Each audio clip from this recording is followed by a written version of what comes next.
Good morning, আবার একটা নতুন ভিডিওতে অনেক স্বাগত আপনাদেরকে। আজকে আমি এসে গেছি মর্নিং ওয়াক করতে করতে একদম সিউড়ি থেকে তিলপাড়া ব্যারেজ পর্যন্ত। আর এখন আপনাদেরকে এই পিছনে দেখাচ্ছি, এটা হচ্ছে তিলপাড়া ব্যারেজ। তো আজকে আপনাদেরকে একদম তিলপাড়া ব্যারেজের যেখানে ওই ব্যারেজটার ইয়েটা আছে, ব্রিজটা আছে, সেইটার থেকে দেখাবো যে তিলপাড়া ব্যারেজটা কেমন, আর এখন যাওয়া আসার জন্য কি ব্যবস্থা করেছে। এখানে কি তিলপাড়া ব্যারেজটা বেশিরভাগ টাইমে জাম থাকে, আর এটা মেন রোড আপনার মোরগ্রাম উত্তরবঙ্গ যাওয়ার জন্য, এবং রামপুরহাট বলুন, আপনার তারাপীঠ যাওয়ার জন্য বলুন। তো আসা আর যাওয়ার জন্য দুটো আলাদা রাস্তা করেছে। ছোটো গাড়িগুলো কোন দিকে যাচ্ছে, বড় গাড়িগুলো কোন দিকে যাচ্ছে, সবই জানাবো। তো চলুন দেখা। আমি এলাম আপনার এই কাঁচা রাস্তাটা ধরে, যেটা সিউড়ি পলিটেকনিকের রাস্তাটা ধরে, আর ওই পাশে দেখা যাচ্ছে ওগুলো হচ্ছে সিউড়ির একদম বাইপাস। ওইখান থেকে আমি আসছি, হেঁটে হেঁটেই এলাম। আর এটা তিলপাড়া ব্যারেজেরই একটা অংশ, সাইডে যে জলাশয়গুলো সেগুলো। আর এটা হচ্ছে আপনার মেন নদীটা, যেটা ময়ূরাক্ষী নদীর উপরে এই ব্যারেজটা। আর একদম এখান থেকে ভিউ পয়েন্ট এটা। তো এইখানে যাব, ভিউ পয়েন্ট থেকে আপনাদেরকে দেখাবো। আর এটা হচ্ছে ব্রিজটা, এই দেখুন। এই ব্রিজটার উপর এখন কি করেছে যে আপনার বড় গাড়িগুলো যেগুলো ওই রামপুরহাট দিক সাইড থেকে আসছে, সেটাও ওই নদীর নিচের দিকে ঘুরিয়ে একটা রাস্তা করেছে, সেটা দিয়ে আসছে। আর উপর দিকে শুধুমাত্র রামপুরহাট দিকে যাওয়ার জন্য গাড়িগুলো যাচ্ছে। তবে ছোট গাড়ি আপনার এই পাশেই আসছে, আসা যাওয়া দুটোই চলছে ছোট গাড়ির ক্ষেত্রে। এইটা হচ্ছে ময়ূরাক্ষী নদীর উপরে তিলপাড়া ব্যারেজ।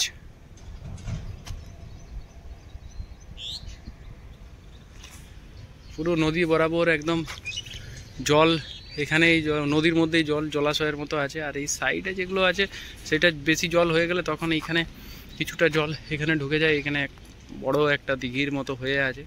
তো এইটা হচ্ছে মেন নদীটা। আর এটা হচ্ছে আপনার সেই বাস যাওয়ার যে ব্রিজ, সেটা। চলুন ওই পাশটাতে যাবো, দেখাবো। আর এটা হচ্ছে ক্যানেলটা, যেটা আপনার তিলপাড়া ব্যারেজের থেকে যে ক্যানেলটার জন্য যাচ্ছে। আর এটার উপর দিয়ে যাতায়াতের জন্য একটা ছোট্ট রাস্তা, হেঁটে যাওয়া যাবে। তো এইটা দিয়ে এখন পেরিয়ে যাচ্ছি। এই দেখুন ক্যানেলটা।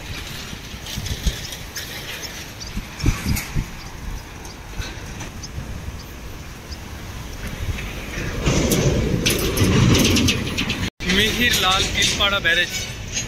ছোট গাড়ি, বাস, আপনার মোটরসাইকেল সব যাওয়া আসা দুটোই হচ্ছে।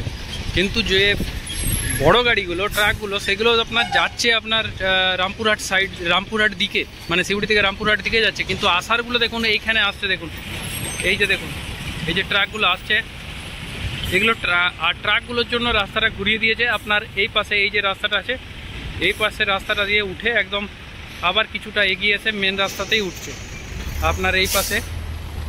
এই যে এইখানে যে ট্রাকগুলো উঠছে, এই যে এখানে যে মেন রাস্তাতে আবার মিশে যাচ্ছে, সিউড়ি দিকে যাচ্ছে।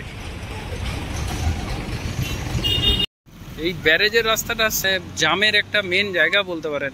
প্রচুর জাম হয়, কিন্তু তার জন্য ওয়ান সাইড করে দিয়েছে, ট্রাকগুলো এইদিকে আসছে আর এখনও জাম হচ্ছে না বলতে পারেন। আর ব্যারেজটা সেই পুরোনো, এখনও নতুন করে কোনো রাস্তা তৈরি করেনি।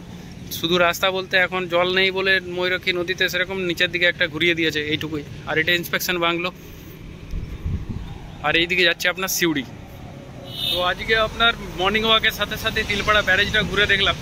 কেন কি অনেকবার এসেছি, এই পাশ দিয়ে গেছি, পেরিয়ে গেছি, কিন্তু সাইডে যে গ্রামগুলো আছে, সাইডে যে রাস্তাটা, তিলপাড়া যে ব্যারেজের যে শোভাটা, সেটা দেখা হয়নি।